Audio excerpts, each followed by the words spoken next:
All right, I want to make a quick video about how we teach the squat to our athletes, what exercise progression we use. So here we go. Initially, when an athlete walks in, we're going to start with a goblet squat. So we'll give them a dumbbell. You're going to bring it, make sure it's touching your chest and your abs. Pinch your elbows in. I tell athletes to try to stay tall through the top of their head so you're not rounding your back. And then from here, what we like to see is the feet a little bit wider than the hips. Point the toes out slightly. And we're trying to make kids go as deep as they can go. So if that's here, and then if they go lower, they start rounding their back, it's too far. It might be a postural thing where you can kind of cue them through it. But the goal would be get the hips below the knees, hamstrings resting on the calves. We're trying to get an ass to grass squat if possible. So as deep as they can, and then come back up. If their ankles are super limited or they have really long femurs, obviously limb length makes a big difference. Hip mobility makes a big difference, but one of the easiest things you could do is take a slant board like this, and we let kids elevate their heels all the time, and yes, we work on their ankle mobility too. And then all of a sudden, they can get a more upright squat where they are maybe getting full depth and then pushing back up through the floor. And we also encourage kids to use lifters if they have them. We've got used lifters here in the gym as well.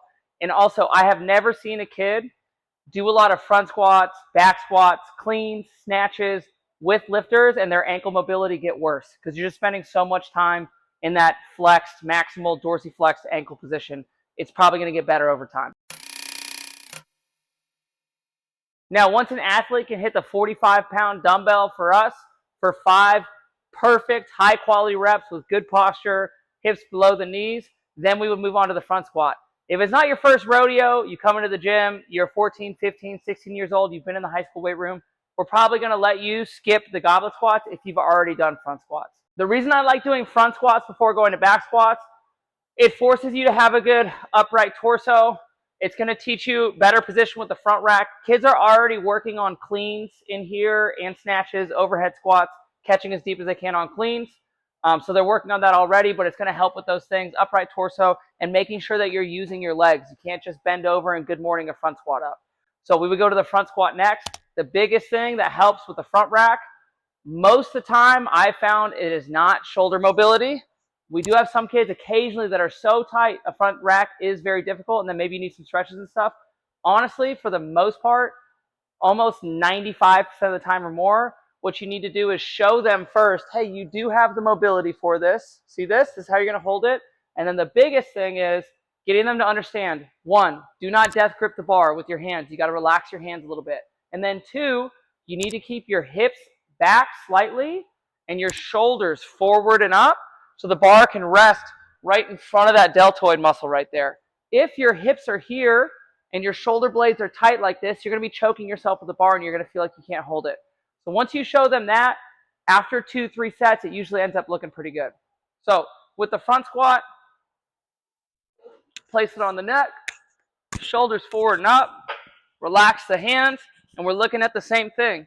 So full depth, hips below the knees, upright torso, and drive back up.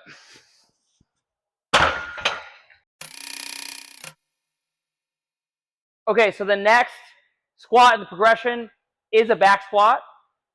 Cheat code for athletes, if you can work up towards a 1.8 times body weight back squat, it's one of the easiest ways that you can get faster, jump higher, especially as a young developing athlete. You don't need to rush there, and you do need to still be sprinting and jumping and practicing your sport, but I think it's underappreciated what a big benefit that can be for a kid. A lot of kids say they want to get faster, they want to get more explosive, and they're not focusing on that, and that would help so much. Now, the way we teach the squat, the back squat here, it's a high bar back squat like you would for an Olympic lifter. Again, you can use lifters. We can elevate the heels if we need to. The biggest thing is we want the bar placed high up on the traps right here, not a low bar like this. And then we're trying to stay as upright as possible. For me, the squat is about building leg strength. Your legs, your butt, your quads, and your butt. So I don't really want to see these super bent over, really wide stance, like back dominant back squats. Yes, you'll get some posterior chain, but we clean and snatch from the ground a lot to develop that. With the back squat, again, we're trying to focus on getting the legs stronger and more powerful. So the best way to do that, high bar back squat. Place the bar up on the traps. You want to squeeze the upper back so you're not loose back here. The narrower your grip is, the more tight your upper back is going to be. So if you can go pretty narrow, you probably should. Feet typically a little bit wider than your hips. Most people are going to want to point their toes out a little bit. That's totally fine. And then from here, descend under control, again, as deep as you can possibly go. And then drive back up explosively. With all our squats, we're focused on posture, we're focused on control, we're focused on depth and range of motion. You want to go as low as you can go. And then use whatever tools you need, whether that's a slant bar or a slant board or a med ball that you're tapping your butt to encourage yourself to squat in a good position so you can actually work on the goal, which is getting your legs stronger.